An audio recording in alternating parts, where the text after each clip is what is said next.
Hello friends, स्वागत है आपका नोट्स बॉय 2.0 यूट्यूब चैनल में।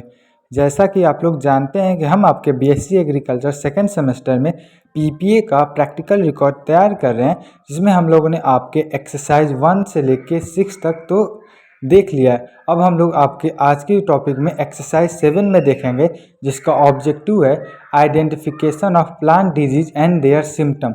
मतलब प्लांट डिजीज को आइडेंटिफिकेशन करेंगे और उनके क्या क्या सिम्टम है उसको देखेंगे। सबसे पहला डिजीज नेम है वाइट रस्ट ऑफ क्रूसीफर। मतलब क्रूसीफर का वाइट रस्ट, जिसका कॉजल ऑर्गेनिज्म है, मतलब किसके द्वारा होता है, एल्ब्यूगो कॉन्डिडा, मतलब एल्ब्यूगो कॉन्डिडा के द्वारा होता है। इसका सिम्टम्स क्या क्या है, तो स्मॉल वाइट पुस्टल्स मतलब blisters appear mainly on the lower surface of leaf, complementary yellow patch seam upper surface. In summer, in serve infection flower and inflorescence become soil and destroy forming starch.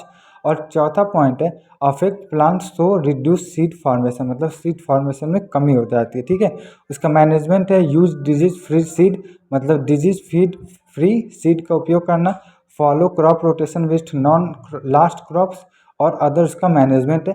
पर हम लोग management तो लिख दिया है, management आप लोग देख लीजिए, पर मैनेजमेंट आपको नहीं लिखना था।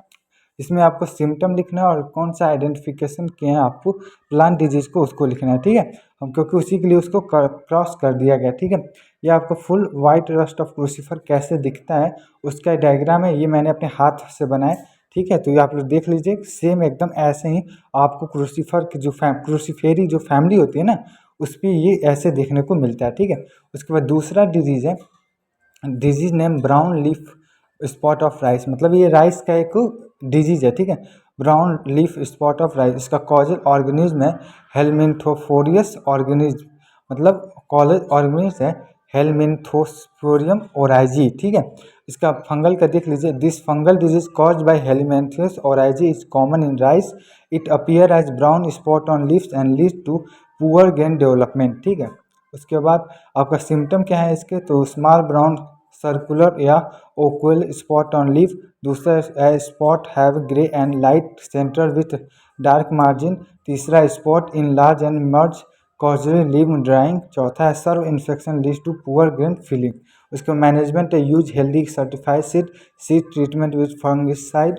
उसका मेंटेन बैलेंस फर्टिलाइजर और स्प्रे मैनकोबेज एंड कार्बेनेट एक आपका ये क्या नाम है, ये आपका फंगिसाइड है। ठीक है, तो इसको आपको स्प्रे करना रहता है। ठीक है, तो ये मैनेजमेंट हो गया। ये है आपका डिजीज, जो आप लोग डिजीज को देख रहे हैं स्क्रीन पे, यही है brown leaf spot of rice. ये बहुत कॉमन राइस में सब हर जगह आपको देखने को मिलता है। ठीक है, तो ये राइस का सबसे कॉमन है, ये आपको किसी भी राइस या धान मतलब उसके खेतों में जाएंगे तो आपको कॉमन ही देखने को मिलेगा।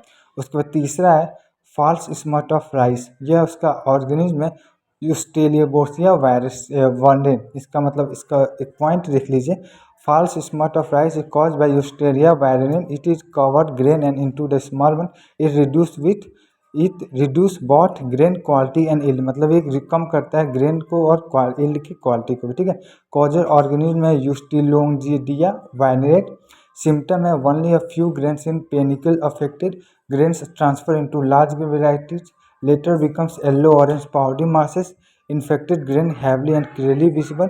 और पांचवा पॉइंट है प्लांट शो ब्लैक और पुस्टिक कलर। ठीक है, मैनेजमेंट क्या है इसका, use clean seed and avoid excess nitrogen. तीसरा है रिमूव इन्फेक्शन इन हेड। और तीसरा है spread propiconazole at flowering stage, मतलब फ्लावरिंग स्टेज पे प्रोपिकोनजोल को स्प्रे करना रहता है। ठीक है, ये भी आपका डिजीज है जो तीसरा नंबर है। ये देख लीजिए, आपको ऐसे ही डिजीज देखने को मिलेगा, ये राइस में होता है। ठीक है, धान के खेतों में आपको देखने को मिलेगा फॉल्स स्मट ऑफ राइस। ये रेयर केसेस में मिलता है जहाँ पे आपको नाइट्रोजन की अधिकता हो जाती है। ठीक है, नाइट्रोजन की अधिकता हो जाने पे ये आपको देखने को मिलता है। ठीक है, तो आप इसको देख लीजिए। ठीक है, फॉल्स स्मट ऑफ राइस, ये आपका इसका डायग्राम हो जाएगा। उसके बाद हम लोग नेक्स्ट पे चलते हैं। नेक्स्ट मैं आपको इसमें आपको 14 डिजीज बताऊंगा, जिसमें से 7 इस वीडियो में और 7 अलग से पार्ट 2 वीडियो में देखने को, क्योंकि वीडियो बहुत लंबी हो जाएगी। चौथा है आपका कवर्ड स्मट ऑफ बार्ले, इसका यूस्टुलोंगिया हॉर्डी के साथ this disease cause by ustilago hordei and affect barley grain, it is covered by black powder and covered by thin membrane. Causal organism में उस्टोलिलागो हॉरिडी। सिम्टम इसका entire grains replace by black powdery spores वाला। दूसरा है spore are covered by thin membrane. तीसरा है disease not visible until harvesting and threshing. चौथा है on breathing black powder of ladies. पांचवा है आपका इन्फेक्टेड प्लांट में भी स्लाइटली स्टंटेड होता है, ठीक है। मैनेजमेंट वही है, फिर से सीड ट्रीटमेंट करना उसके कार्बेंजाइड या थीरम के द्वारा। उसको यूज रेजिस्टेंस वैरायटी मतलब रेजिस्टेंट हो, या प्रैक्टिस क्रॉप रोटेशन मतलब क्रॉप रोटेशन से भी आपको इसको दूर कर सकते हैं। रेजिस्टेंस वैरायटी तो भैया कोई भी डिजीज होता है तो उसके लिए अब तो इस टाइम में आपको रेजिस्टेंस वैरायटी उसकी मिल जा रही है। ड्रॉट रेजिस्टेंट, फ्लोर रेजिस्टेंट मतलब जितने भी डिजीज रेजिस्टेंस आपको वैरायटी मिल जा रही है, ठीक है। तो उससे भी आप इसका मैनेजमेंट कर सकते हैं। आपको ये स्क्रीन पर जो इमेज दिखाई दे रहा है वो आपका इसी का है, कवर्ड स्मट ऑफ बार्ले मतलब जौ का ये कवर्ड स्मट ऑफ बार्ली आपको देखने को। इसमें आपको ग्रेन होते हैं ना वो रिड्यूस हो जाते हैं, मतलब उस पर एक डंठल पे बहुत कम ग्रेन आते हैं, ठीक है। वो ब्लैक कलर के हो जाएंगे इसीलिए, ठीक है। पांचवा है आपका स्क्लेरोटिना ब्राइट ऑफ ब्रिंजल, मतलब ये बैगन का है स्क्लेरोटिना ब्राइट ऑफ ब्रिंजल इसका है। Sclerotinia is a concept often hard mass of dormant fungal mycelium sclerotia and most often black or dark brown of pustule in colour. इसका मतलब वो आपका ऊपर का पॉइंट हो गया। उसके बाद कॉजल ऑर्गेनिज्म किसके द्वारा होता है तो होता है स्क्लेरोटिनम के द्वारा होता है, ठीक है। और इसको बता रहा हूँ अंडरलाइन करना मत भूलिए क्योंकि ऑर्गेनिज्म है उसको, ये आपका एक होता है बाइनोमियल नोमेनक्लेचर के लिए उस रूल के हिसाब से इसको अंडरलाइन करना रहता है, ठीक है। उसके बाद सिम्टम है तो वाटर सोक लेसन एट कोलर रीजन। दूसरा पॉइंट है सिम्टम है rapid wilting and death of plant हो जाता है। तीसरा है white cottony fungal growth at base. चौथा है disease spray quality in warm moist and soil. पांचवा प्रेजेंट ऑफ राउंड ब्राउन स्क्लेरोटिना। और छठवा इन्फेक्शन स्टार्टेड कॉलर रीजन। इसका मैनेजमेंट भी वही है, गुड ड्रेनेज मतलब अच्छी से इसकी पानी देना चाहिए। Soil application treatment species remove identification of plants and पांचवा है ड्रेन सॉइल विथ कार्बेंजाइम, ठीक है। तो ये आपका इसका मैनेजमेंट है, इसमें आपको गुड ड्रेनेज देना पड़ता है, ठीक है। और जो आपको जो स्क्रीन पे इमेज दिखाई दे रहा है वह स्क्लेरोटिना ब्राइट ऑफ ब्रिंजल, मतलब ये ब्रिंजल में होने वाला एक कॉमन तो नहीं है, मतलब ये रेयर केस में आपको ब्रिंजल में देखने को मिलता है। कहीं कहीं तो इसका मतलब बागवानी जब की जाती है ना ब्रिंजल की तो उसमें ज़्यादातर देखने को मिलता है, मतलब लार्ज अमाउंट। यदि आप छोटे से मतलब बैक यार्ड फार्मिंग करते हैं तो उसमें कहाँ पे होता है, बाई चांस आपको मिल जाएगा तो मिल जाएगा, ठीक है। उसके बाद 6 नंबर है आपका रस्ट ऑफ पी, या मटर में होता है यूरोमाइसिन फैबेसी, ठीक है। उसके बाद द रस्ट, इसको डिजीज को आइडेंटिफिकेशन कैसे करता है वो बता रहा हूँ। The rust disease appear as relatively small pustule of the spore usually breaking through the host epidermis. The pustule may be either dust or compact of red brown yellow orange and black in colour, मतलब ये red होता है, brown yellow orange and black colour का भी हो सकता है, ठीक है। कॉजल ऑर्गेनिज्म यूरोमाइसिस फैबी, ठीक है। उसका ऑर्गेनिज्म उसका देखा अंडरलाइन मैं भूल गया था तो सर उसको अंडरलाइन किया। उसके बाद सिम्टम है आपका small orange pustule on leaves and space पे होता है।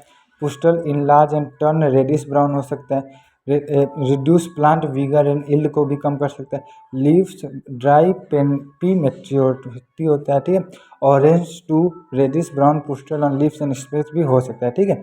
और इसका मैनेजमेंट कैसे होता है, ग्रो रेजिस्टेंट वेराइटी मैंने पहले ही बताया। Spray sulphur and hexaconazole and avoid overcrowding of the plant, मतलब ओवर क्राउडिंग का मतलब समझो एक ही जगह पे मतलब ज़्यादा भीड़ ना हो, मतलब एक यहाँ पे तो उसका एक स्पेसिंग होना है, प्लांट स्पेसिंग होता है ना वो होना चाहिए कि एक इतना बाई इतने के दूर पे ही इस पौधे को लगाना चाहिए। इसीलिए मटर में देखिए उसको होता है स्पेसिंग करके ही उसको लगाया जाता है, ठीक है। ये आपका जो डिजीज है वो आपको स्क्रीन पे दिखाई दे रहा है, ये मैंने अपने हाथ से बनाया तो आपको हल्का फुल्का तो नहीं समझ आएगा पर देख लीजिए ऐसे ही होता है। नहीं समझ आए तो आप अपने स्क्रीन पे जाके या गूगल पे जाके लिखेंगे रस्ट ऑफ पी, पी मतलब मटर का रस्ट, तो आपको उसका इमेज देखने को मिल जाएगा, ठीक है। ये मैंने मतलब हम लोग अपने कॉलेज में पूछे थे कि फिर सर गूगल से फ़ोटो निकलवा के सही कर सकते हैं, तो सर कहते नहीं अपने हाथ से ड्राइंग करके बनाना है तो इसके लिए, ठीक है। उसके बाद ये आपको समझ लीजिएगा, नहीं तो आप गूगल पे ट्राई कर सकते हैं, ठीक है। उसके बाद 7 नंबर है आपका येलो वेन मोजेक ऑफ भिंडी, ये तो आपने देखा ही होगा, ये रेयर नहीं, बहुत रेयर नहीं, ये कॉमन है, ठीक है। ये वायरस के द्वारा होता है येलो वेन मोजेक ऑफ भिंडी। When clearly the yellowing of veins while rest of the leaf remain green, मतलब वो पूरा पोर्शन आपका ना ग्रीन पर उसका लीफ पूरा ग्रीन रहेगा। कॉजल और में भिंडी वेलोन ऑफ द वायरस, मतलब ये मोजेक द्वारा होता है, वायरस होता है, ठीक है। सिम्टम है when so yellowing form network of pattern entire leaf में टर्न इनटू येलो इन सर्व से leaves become small thick and twisted internode sorted stunt growth fruit become small reform and D coloured होता है। ठीक है, management कैसे होता है? Control vector white fly, मतलब कंट्रोल वाइट फ्लाई के द्वारा हो सकता है। स्प्रे इमीकोलोप्लाइड, ठीक है, इमीडोक्लोप्लाइड।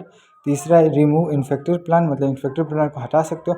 और चौथा है यूज रेजिस्टेंस वैरायटी, मतलब रेजिस्टेंस वैरायटी का यूज करके भी आप उसको कर सकते हैं। मतलब ये भिंडी में कॉमन होता है, आपको देखने को मिलेगा। मतलब भिंडी की जो पत्ती होती है ना, वो आपको पूरी ग्रीन होगी, और जो उसके वेन होते हैं सब, वो आपको येलो कलर का होगा, जैसे आपको स्क्रीन पे दिखाई दे रहा है। ठीक है, ये आपका इमेज है उसका, आप देख सकते हैं। मतलब इसके पूरी पत्ती ग्रीन होती है, और जिसका वेन होता है वो वेन आपका येलो कलर का हो जाता है। ठीक है, तो ये आपका हो गया yellow vein mosaic of the, मतलब येलो वेन मोजेक ऑफ भिंडी। ठीक है, तो ये आपको 7 डिजीज हो गए। अगले नेक्स्ट पार्ट में मैं आपको अलग से 7 और डिजीज का नाम लाऊंगा। तब तक चैनल को सब्सक्राइब करके रख लीजिएगा।